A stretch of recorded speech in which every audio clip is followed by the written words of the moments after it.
कोड़ही नदिया में दहियात अमृत जोड़न है।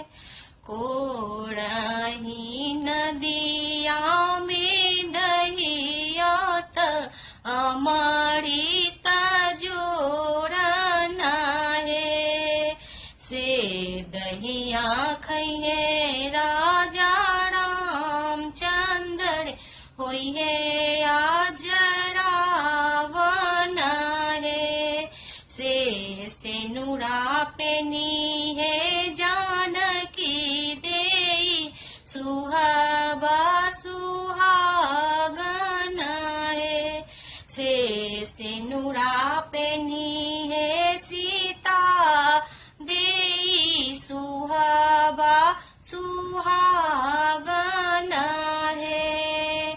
हाटे जाऊं बाटे जाऊं राम चंद्र रानी रौरी पूछेली है।